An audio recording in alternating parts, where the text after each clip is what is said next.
Wonderful SR ક્રિએશનમાં આપ સર્વેનું સ્વાગત છે.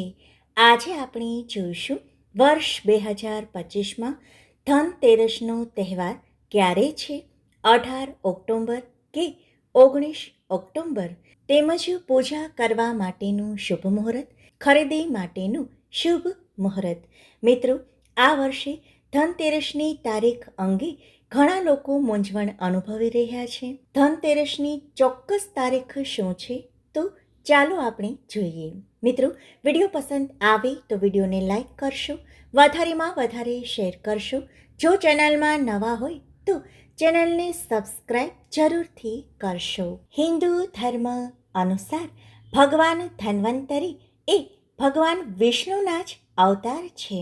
તેથી ધનતેરસ પર ભગવાન ધન્વંતરી, ભગવાન વિષ્ણુ, માતા લક્ષ્મી, ભગવાન કુબેર તેમજ યમરાજની પૂજા કરવાનું વિશેષ મહત્વ છે. આ દિવસે સોનું, ચાંદી, સાવરણી, ધાણા, મીઠું, વાસણો વગેરે ખરીદવું ખૂબ જ શુભ માનવામાં આવે છે.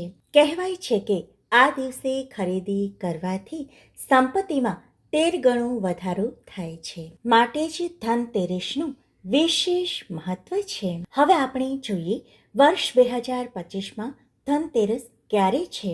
આસો વદ તેરસ એટલે કે ધનતેરસ 18 ઓક્ટોબર શનિવારના રોજ બપોરના 12:20 શરૂ થશે, જ્યારે 19 ઓક્ટોબરને રવિવારના રોજ બપોરના 1:52 પૂર્ણ થશે.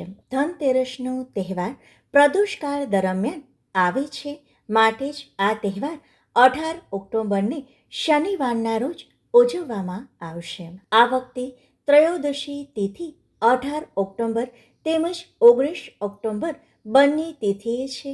માટે જે લોકો 18મી તારીખે ખરીદી કરી શકતા નથી, તેઓ 19મી તારીખે બપોરના 1:52 પહેલાં ખરીદી કરી શકે છે.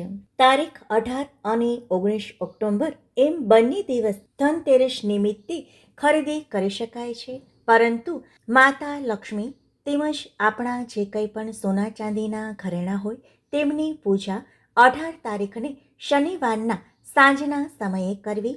હવે આપણે જોઈએ તેના શુભ મુહૂર્તો. 18 ઓક્ટોબર શનિવારના રોજ પ્રદોષકાળનો શુભ સમય છે.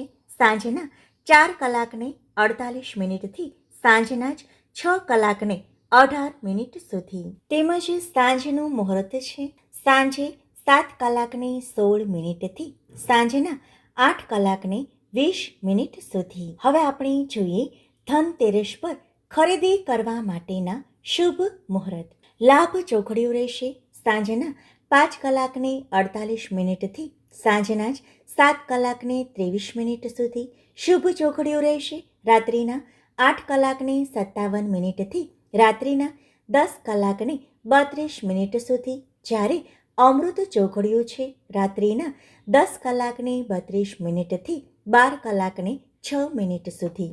ધનતેરસનો દિવસ પ્રદોષકાળ તેમજ વૃષભ ખાળમાં ખરીદીને અત્યંત શુભ તેમજ લાભકારી માનવામાં આવે છે. આ દિવસે ખરીદી પ્રદોષકાળ સાંજે 5:48 થી 8:20 સુધીનો રહેશે, જ્યારે વૃષભકાળ સાંજના 7:16 થી રાત્રિના 9:11 સુધીનો રહેશે. મિત્રો, વિડીયો પસંદ આવે તો વિડીયોને લાઈક કરશો, વધારેમાં વધારે શેર કરશો. જો ચેનલમાં નવા હોય તો ચેનલને સબસ્ક્રાઈબ જરૂરથી કરશો. આભાર.